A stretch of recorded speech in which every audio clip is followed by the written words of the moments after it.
All right, ladies and gentlemen, we're gonna go over 3 stretches that work in a sequence that are awesome, great full body stretches and address areas where we tend to be really tight.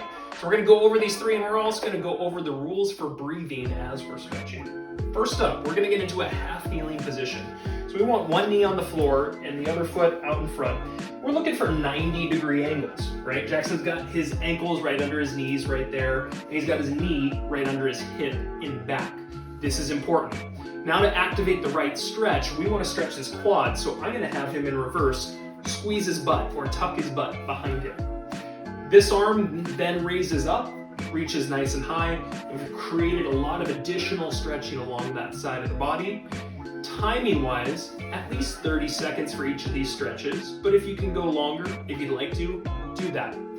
Also with your breathing, you want to work on deeper and slower and longer exhales. Okay, big inhales and these long, slow exhales to really complement the stretching.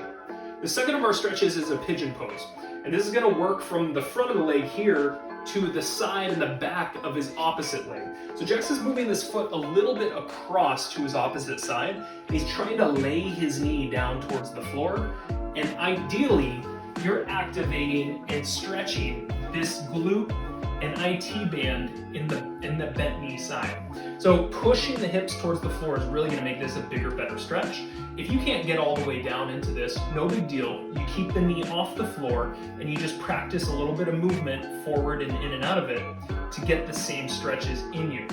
Jackson from here, you noticed, went down onto his elbows. He's starting to relax his head, neck, and shoulders. He's going into that deeper, slower breathing that's really going to help him continue to unwind through this.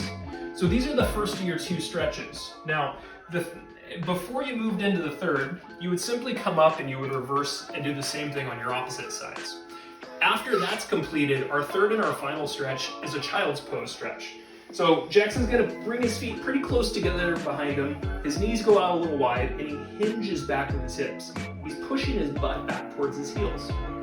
Now, as he presses his hips and the top of his body towards the floor, he's opening a lot of that front body that tends to be real tight on us, some inner thighs in there as well. Now he's working on that breathing, and lastly, his fingertips are spread wide.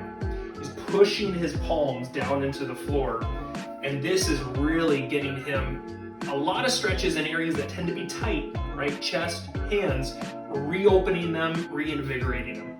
So once again, do this any time of the day. Start your day with it, end your day with it, break your day with it, or finish it after a workout. 3 good stretches to make you feel better.